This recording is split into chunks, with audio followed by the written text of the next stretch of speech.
Hi guys! After ko mag-holiday ng Korea ay nagpunta naman kami ng family ko sa Kuala Lumpur, Malaysia. So exact location niya guys ay sa Sepang. Doon kasi manonood ng MotoGP yung aking hubby. At nagstay kami dito sa IB Style, Sepang. So ito yung aming room guys. Maganda siya. Interconnecting siya. Yung sa kabila sa anak ko, magkapareho lang guys ng itsura sa kwarto namin. So, hindi na tayo pupunta doon para meron siyang privacy. So, ayan, room tour tayo saglit. Then, after kong room tour ay pupunta naman kami sa breakfast area. Maaga kasi kaming dumating guys. Madaling araw kami dumating dito sa Sepang. So, ayan, medyo madilim pa yung paligid. Andito na kami sa breakfast area. Ikot lang tayo guys dahil nag-video ako dyan before ako kumain ng aking breakfast. So tinignan ko yung mga food, kung anong food yung in-offer nila sa kanilang buffet breakfast. So naka-buffet breakfast kami guys while nagstay kami dito sa IB Style. So ang daming food, ang daming choices. At masarap yung food nila guys. So tingnan natin kung ano yung buffet breakfast nila.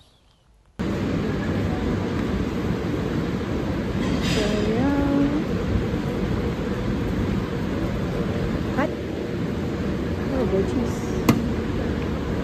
meatballs,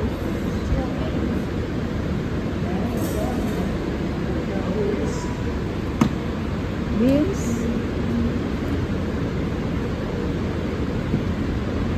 sausage, wedges. Yeah, the wedges.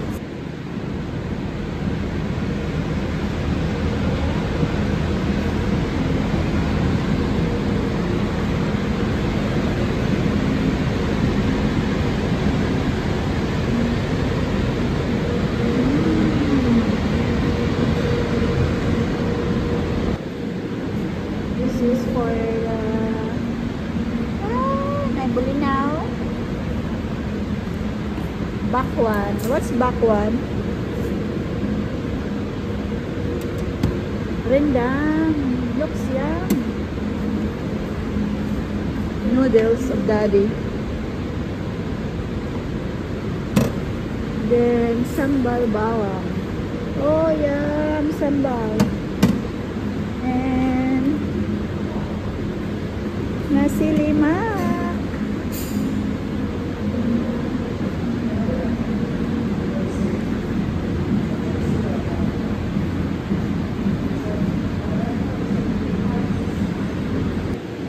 Salad.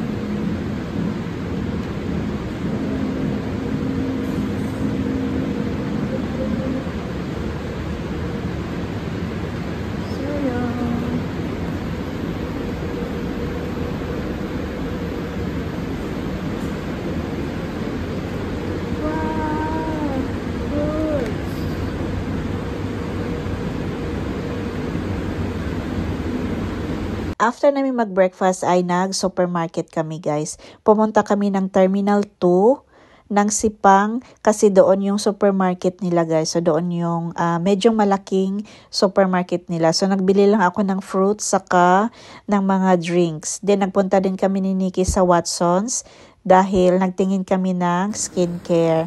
Then after ay bumalik na kami sa hotel at yan yung nabili ko guys. Napaka-tamis. Day 1, afternoon, happy hour. Kaon ko guys, pomelo. Meron siyang sauce. Masarap. Ayan. Mag-buffet dinner ta guys. Lahat of choices. Wow, cakes. So this is 118 Malaysian dollars here in Ibis.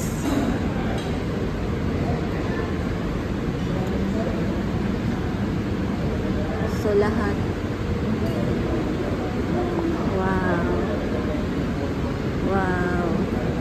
Fruits. Then meron silang bread pudding.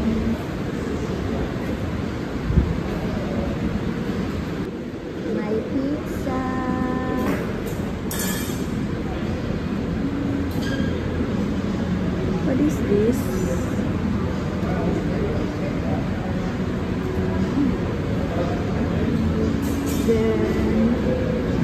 Cauliflower. Daddy, where's cauliflower cheese? Cauliflower cheese. Kangkong. Tomato sauce. Yeah, this one. Prawn. Cocktail. Seafood. Chicken soup. Creamy cauliflower soup. And crab stick. I want to try that. Crab stick soup. Oh, yum. Then fish. Salmon fish. Oh, there's a lot of choices, guys. Beef coriander. What is this? Chicken curry. Noodles is so yummy. There's my lovely daughter there. Then fried rice. No, plain rice.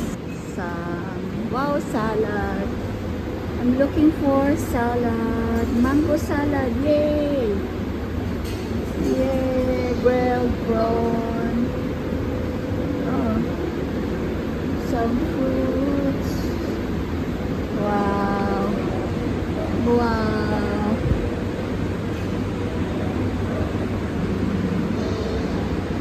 Dragon fruit. Yummy. I have some noodles. Pasta. Thank you. Then some seafood.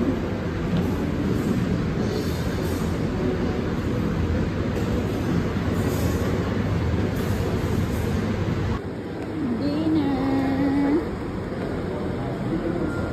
Chicken. Lamb. My dinner. A big full. Big full. May kasama po ako. All right with the barbecue grill. So, My second I plate. care about my diet. Pizza, mango salad, You gonna go noodles, again? chicken curry, crab. Try this one. Ito yung aking pangatlong plate, guys. So, nag-try ako ng noodles. Kaunti lang din yung kinuha ko dahil dami ko nang kinain. And then, for dessert, nag-ice cream lang ako. So, yan yung ice cream nila, 3 flavor. And then, after that, guys, ay bumalik na kami sa room at nagpahinga. Good morning, guys. Mag-breakfast na. Our day 2. Pinhi sa Sipang, Kuala Lumpur. Ayan po. Then, punta tayo doon sa breakfast area. Nice ang pool, guys.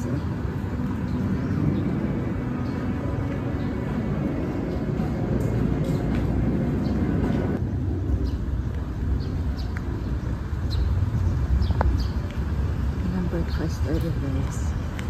Medyo daghan ng tao. Oh, daghan ng tao. There's plenty of people already. This is ID style.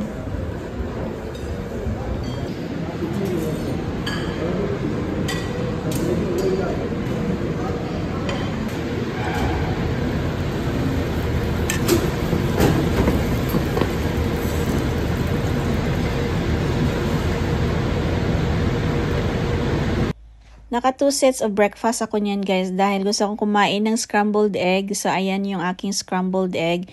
Then, ito din yung aking paboritong breakfast. Meron akong coffee, beans, sausage, hash brown, saka tinapay. But ito, guys, talaga yung the best na breakfast, Asian breakfast. Then, after namin mag-breakfast ay pumunta kami ng Terminal 2. Kukuha kami ng ticket sa Clea Express. Train yan nila. Papunta yan siya ng KL. So, kumuha kami ng 3 ticket na bayaran namin ay 245 Malaysian ringgit. So, mga nasa $27 each kami pag Australian money na. Aside sa Clia Express, pwede ka din sumakay ng Clia Transit. Yung Clia Express guys, 30 minutes ride siya from Terminal 2 at mag-stop lang siya sa Terminal 1. Then after ng Terminal 1, dire-diretso na yan siya guys papuntang KL Central. Yung Clia Transit naman ay 5 stop ang gagawin niya. From Terminal 2, so mag-stop siya sa Terminal 1 at yung iba pang mga station bago niya ma-reach yung KL Central. So 5 stop muna yung gagawin ng Clia Transit. So medyo mahal yung Clia Express guys. Medyo mura naman yung Clia Transit dahil marami siyang stop. So yan na yung KL Central. Then nag-catch kami ng Grab papunta dyan sa Pavilion. So Pavilion na mall. Nagpunta kami dyan guys. Then nagpunta din kami sa iba't ibang mall na katabi ng Pavilion. So yan pala guys yung Pavilion. So maganda yung ambience ng Pavilion sa labas. Meron silang pa-water fountain. Yan lang yung aming ginawa guys sa aming day 2 sa KL. Kasi yung talaga, pakay talaga namin dito ay for my husband. Siya kasi yung manonood ng MotoGP doon sa Sipang. So, ang ginawa lang namin dito ay sinamahan niya lang kami for 1 day. Then, after 1 day, Friday to guys. Then, Saturday and Sunday kami ng dalawa ng anak ko ang lumabas kasi nanood na siya ng kanyang MotoGP. After namin mag-ikot-ikot sa mall ay naisipan namin pumunta sa Chinatown. So, yan lang yung pakay namin guys. Mag-shopping kasi yung anak ko mahilig mag-shopping. So, mag-shopping at saka pumunta sa Chinatown. So, ayan, at least nakita namin yung part ng KL. So, ayan, maganda din yung Malaysia guys. Ang ginamit pala naming transportation ay Grab. So, mabilis siya. So, madali siyang pumunta sa location mo. Saka mura siya guys. So, try nyo mag-Grab kung kayo ay napunta ng Malaysia or Vietnam or kung saan mang Asian countries. So, ayan guys. Papunta na kami niyang Chinatown. So, next video guys ay Chinatown tayo. Thank you for watching guys. At meron pang part 2. Bye!